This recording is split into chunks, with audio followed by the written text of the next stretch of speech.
Robert Durst, the estranged heir of one of New York's wealthiest real estate empires, was convicted of murder Friday in the execution-style slaying of his best friend more than 2 decades ago.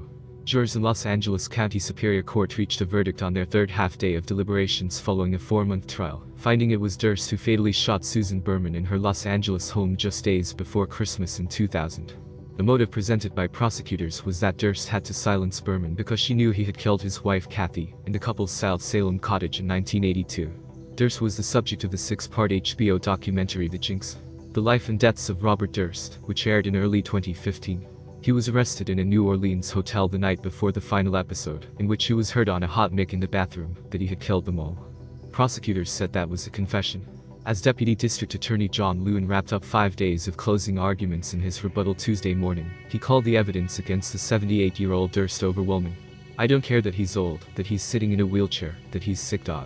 It is time that he is held accountable," Lewin told the jury, adding moments later, "Do not let this narcissistic psychopath get away with what he's done."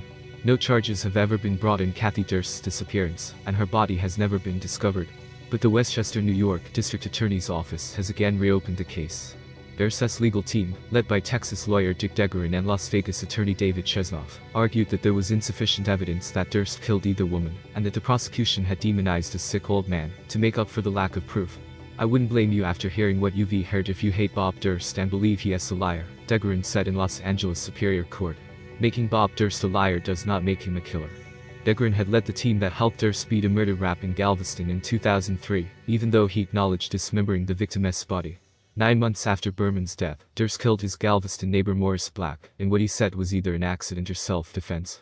Durst said he found Black, who he had become friends with, in his apartment holding Durst's .22 caliber pistol. Durst was acquitted after testifying the 71-year-old was killed in a struggle for the gun. Durst then chopped up Black's body and tossed it out to sea. He was convicted of destroying evidence for discarding the body parts.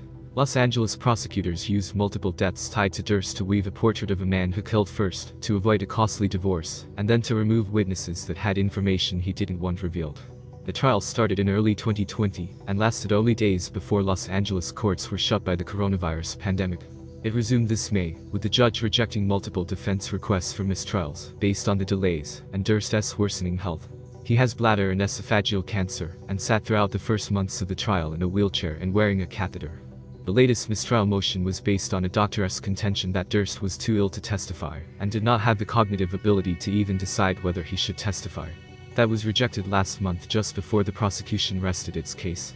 Durst then spent 14 days on the witness stand, giving accounts of his wife's disappearance and the killings of Black and Berman, and acknowledged that if he had killed them, he would lie about it. Durst's decision to testify in his own defense backfired as he was forced to admit lying under oath, made damning admissions, and had his credibility destroyed when questioned by the prosecutor. A 2010 feature film based on Durst's life made him an increasingly public figure. All Good Things, starring Ryan Gosling as him and Kirsten Dunst as Kathy, was largely accurate and painted a sympathetic portrait, despite implicating him in 3 killings, Durst thought. He only objected that he was depicted in killing his dog, something he would never do.